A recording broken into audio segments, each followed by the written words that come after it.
Welcome to the Buck Brief. Ryan Girdusky in the mix. He's going to explain who's going to win the election, why they're going to win the election, all the data, all the numbers, all the things. He's just going to make sense of it all for us because that's what he does. He's got the National Populist newsletter on Substack, which you should all subscribe to. Let me start with this, Ryan. Everything that seems to happen now, the consensus opinion quickly becomes, it doesn't matter. It's not going to do anything. You know what I mean? Trump's convicted and everyone's like, it doesn't matter. No one cares. Like, it's not going to do anything. Hunter Biden's convicted. It's not going to matter. No. What is going to matter? You know what I'm saying? Like these people who could go either way, Trump or Biden, what is going to make up their minds? Because it doesn't sound like any of this legal stuff will.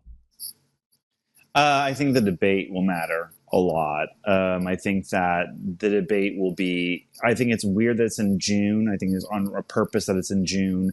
I think that the debate will mean something to a lot of people because expectations mistakenly, I think, by the Trump campaign are so low for Joe Biden. Kind of the same way that Joe Biden made them low for Sarah Palin back in 2008. I think that if Joe Biden is coherent and cognitive for just 90 straight minutes, then he will be declared the winner. Donald Trump is also very weak at debates. He's never done very well in debates. And there'll be a lot of questions. The moderator is going to be very hostile. And the questions are going to be January 6th and the convictions. And the argument will be about Trump's character instead of Biden's time in office. And if we have 80 million people watching, that could be a very big deciding factor. It'd be the last time Joe Biden makes a first impression. Interesting. So you think that, because I also think that generally in other circumstances, we've seen the debates don't really matter, right? I mean, Romney absolutely wiped the floor with Barack Obama back in 2012 in the first debate. I know the second debate was different, the Candy Crowley thing, but obviously Romney got smoked, right? It wasn't even close, the election. It feels like in a lot of these debates, people forget them within days of them happening. But in this case, you're telling me if Biden does reasonably well, then the expectations are set so that will help him at least overcome the age thing. The difference between but in 2012, Obama was able to market Romney very early on. So people had an opinion on Mitt Romney that was very unshakable, very hard to shake by the time that the election came rolling around. Because the two groups of people that Romney sat there and spoke to was one, working class whites, which was saying to them, he took away your jobs and he sent them over to China. You can't trust them. And he spoke to Hispanics and blacks on mostly identity issues, but also healthcare. He said to Hispanics, I gave you healthcare. And he said to blacks, keep me in office. Let's win one for our people. And that mattered immensely to those three groups of people. And by the time November rolled around, by the time the first debate rolled around, there was a very deep feeling among working class whites in Iowa. Remember, Romney lost Iowa. Ohio, he lost Ohio. And it sat there and said, you can't trust this guy. He shipped your jobs to China. Well, also, remember Vulture Capital? That was the thing that instead of venture capital, they called it Vulture Capital. And he was very good. The problem with private equity stuff is it actually looks pretty bad sometimes, right? I mean, the whole cut costs, fire a lot of people, lever it up with debt, pay yourself a huge amount of money, and then leave this limping, mutilated company to kind of, that's not good. It's not good. And also Romney wasn't personal. I remember on the campaign trail one time, Romney in 2012, they asked him he was supposed to be doing some kind of crowd work. And they were he was trying to guess people's ethnicities. It was very strange. And then he got a puff piece interview and they said, what do you like to do for fun? He said, I like to be jolly. He just was always very remote. He was always afraid of embarrassed by being rich. He's a weirdo. And as we know, for me, COVID was like a binary, you got it right, you're a person we can trust, or you didn't, and you're like the enemy. Also, I feel that way about the BLM, especially if you're supposedly a Republican. If you thought that the BLM riots were justified or whatever, you're dead to me forever. You're and off the mark. Yeah. So he falls in it. Remember, he was marching. He was like, I'm here because Black Lives Matter. I was I know. With the mask on his face. I was like, oh my God. what happened to Mitt Romney. This guy is the Right. absolute worst. Okay, but back to the upcoming debate, which is it's like 2 weeks, isn't it? I'm just realizing. Isn't it like 2 weeks It's away? in 2 weeks, something like that. Yeah. Yeah. 27th. You see, June 27th. Stephanopoulos is saying that all that has to really be asked of Trump, or the most important thing to be asked of Trump, is who won the 2020 election on that stage. How do you? Yeah, it's going to be hard. That's going to hurt. It is. Most Americans think that Joe Biden legitimately won that election. Not most Republicans, but most Americans do. If do you the think Trump is going to say conversation is on about, that stage? I started to interrupt you. Do you think Trump is going to say, "I won"? Like he's just going to come out as he 100% is going to say it. What is it going to say? Guess what, guys? No, I came to the conclusion I was wrong. I know. He's going to say, I won. Just to and be it was fair, stolen. another politician would talk around it and be like, "Well, like what really? The election now is the one that you know what I mean?" They would do that, but like he'll just be like, "I won it. It was beautiful. Won it by 10 million votes." Like he's going to do that, right? He's going to do that. Yeah, he's going to sit there and say, "I won the election." He's going to be flat out be like, "Yeah, I won the election, and it was stolen, and mail-in ballots, and God. truth the vote, and I can write his freaking answer for him." He's not going to change. And if enough of the questions, if the first 45 minutes are conviction, J6, stolen election, okay, by the time that half the audience is tuned out, they'll be like, "So the border's a mess. Let's talk about that." And Donald Trump is going to. I don't know if he's able to pivot or move it forward or to have an answer, but if I was on the campaign right now, I'd already be working with him and saying, "Let's do some debate prep, buddy, because you cannot screw this one up." Because no one will hear another debate until the end of summer. This is the last memory they have until they go off and to the beach or to the mountains, wherever they go for the summer. And this is it. This will be the first impression they have. And early voting starts September in some states. So you are looking at a very, very, very, tight couple of months where this is the last time people will ever hear from you. And I think the debate will matter, especially given that there has been a post-conviction bounce of about 1 point, which is not that much, but it will matter enough in the swing states. And I mean, Donald Trump has a ton of money now, thanks to the conviction, but he's really got to put it to good use, and he's really got to make this election about Joe Biden's presidency, not about Donald Trump's personality, because much to what anyone doesn't want to believe, Donald Trump is not personally likable. His policies are personally liked, but he himself is not personally likable. You're gonna get me yelled at by everybody watching this podcast. I actually think he's very likable. I know you don't care, Yeah. but I think he's very likable. Funny. He's funny to a certain people who like him. If you grew up and you loved Al Bundy on Married with Children, you probably like Donald Trump.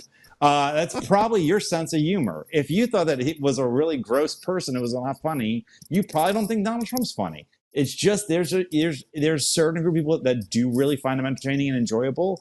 It's not everybody though.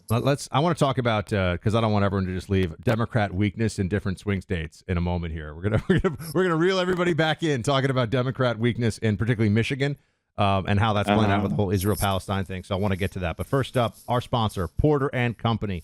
Porter's been a friend of mine for 10 years, and he's got an amazing documentary out right now. This guy built $1 billion company from his dorm room in college. He started it back in the 90s, and it has been a phenomenal success because Porter knows where the markets are heading and makes incredible calls for his subscribers in print. But he wants to tell you about something else now. He's found a better way for you to save and get paid. He says there's essentially a new form of money in America. It's making some people wildly rich. No, it's not gold or Bitcoin, but Porter points out that what's interesting is while every American is legally entitled to use this secret currency, few know much about it, but he wants to change that. Go check out this website for a detailed presentation, secretcurrency2024.com.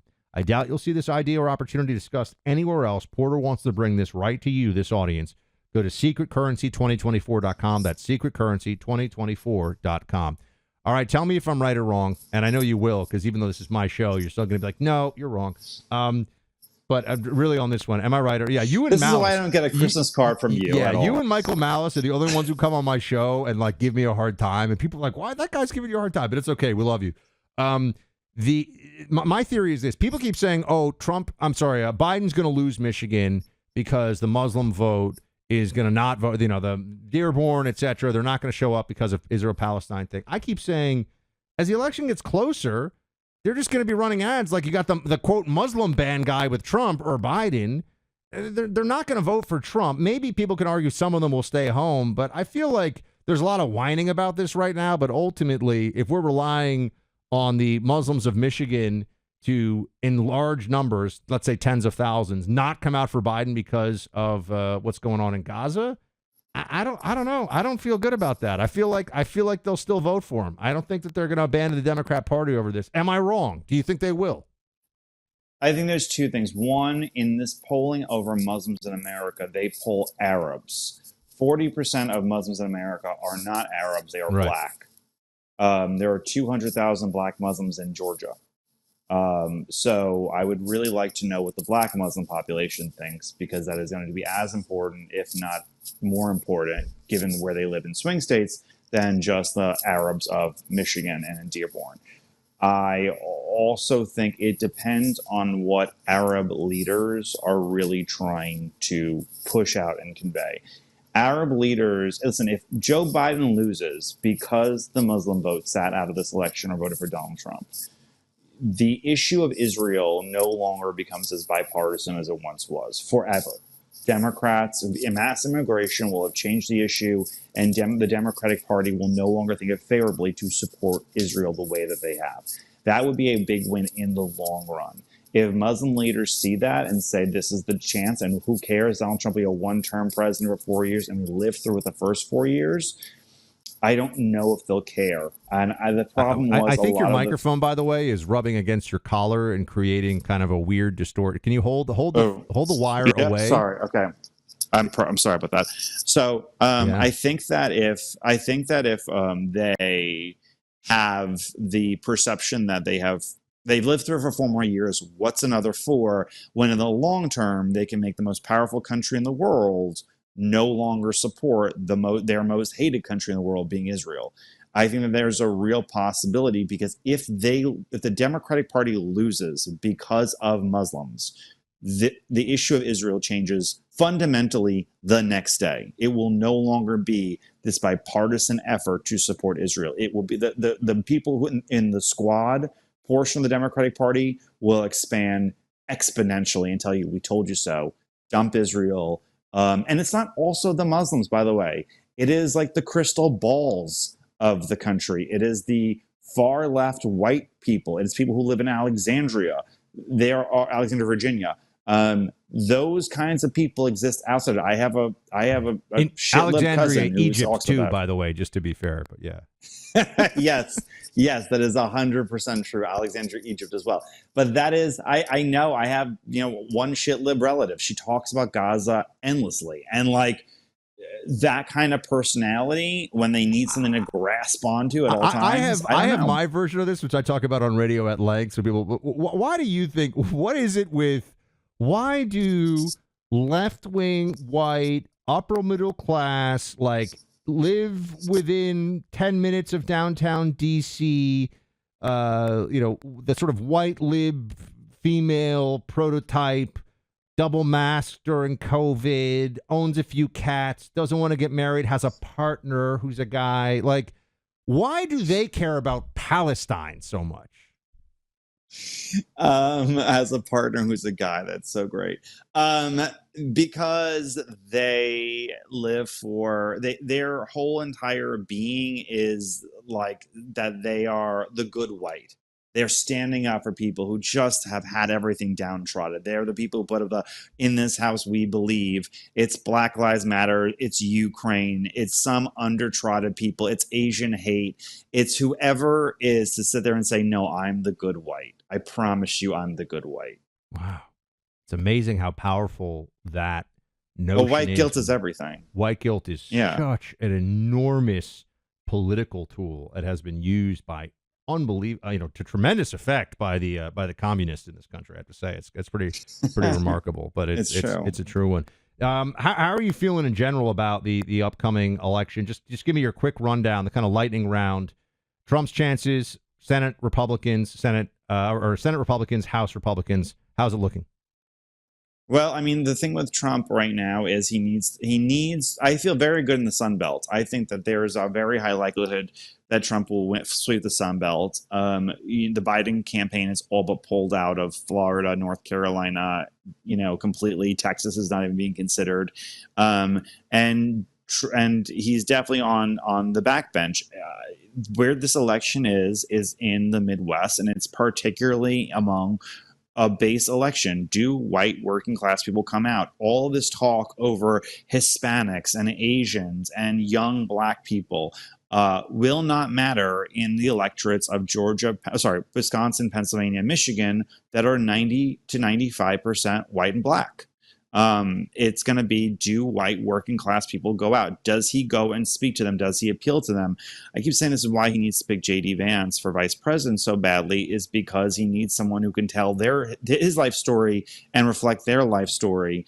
And I just don't see any other candidate really doing that on the national stage. And I don't think the idea of winning over broad strokes of suburbanites is going to happen. I think it really comes off to, some portion of the minority vote changing, but also most importantly, having non-college educated whites marching out to support Trump. But Republicans look good in the Senate, look not as good in the House. Okay. I mean, they look okay. I mean, the thing is, in the Senate, you have a definite pickup in West Virginia, which makes it 50-50.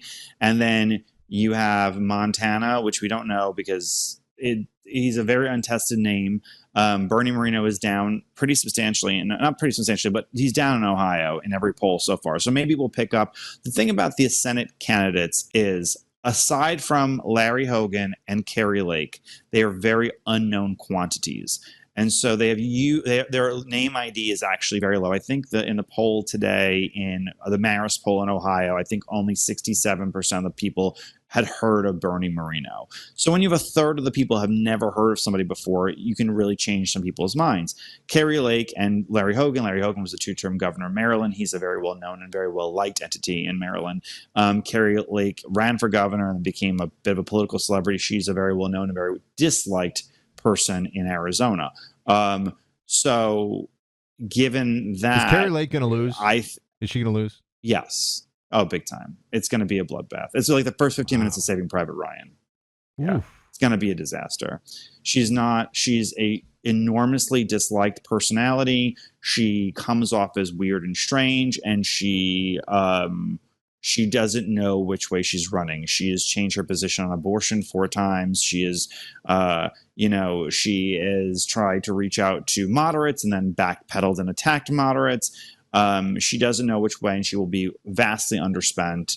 I don't think the NRSC is really spending much in Arizona because her numbers are just her numbers. And, she should have done the good for the party and not run, but the ego is immense. So it sounds like, just on the presidential side, just the last thing here, the election really sounds like it comes down to Georgia, Pennsylvania, Michigan, Wisconsin. Is that really what determines it in your mind? Or yeah, 100%. I don't think. I mean, listen, like unless Arizona Trump is good, right? I mean, North Carolina Trump is good. So I'll put it this way. Since I wrote this on a tweet, but I don't remember off the top of my head, but it's something like this. Like, since 2022, Trump has led in every poll in Texas since 2022. He's led in every poll in North Carolina since polling began. He's led in every poll in Georgia since polling began. He's led in every poll in Arizona, I think, but one since polling began, like 37 out of 38. He's led in every poll in Nevada since polling began. He has not lost in a single poll, I think, except for one, which is an outlier, in any of the Sun Belt states, not Florida, North Carolina, Georgia, Texas, Arizona, or Nevada. He's about 50-50 in all polls in Michigan, Wisconsin, and Pennsylvania.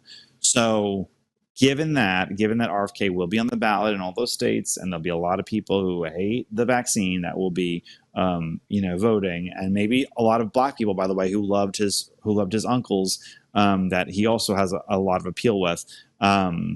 That is a big question, and it is all going to come down to, does he bring his base out? Does he get them to sit there and support? And does he speak to those voters? And I think that he needs to speak much louder to them than he has been, and organizing them immensely, because I don't see a ton of organization so far from the Trump campaign. And these are people who have low propensity voters. These are people, by the way, you want to be voting by mail or in person early, because the chances of them showing up on election day are going to be very, very, very small. They are not guaranteed likely voters. The blue-haired, college-educated, 50-something-year-old white woman or black woman, by the way, who is a lifelong Democrat, will be voting. They have a high propensity voting. So the groups of people who vote the worst voting behaviors are Asians and Hispanics at the bottom, then non-college educated whites, then blacks, then college educated whites. So even though there's more non-college educated whites, they don't vote as frequently. So getting them to vote early is so, so, so important.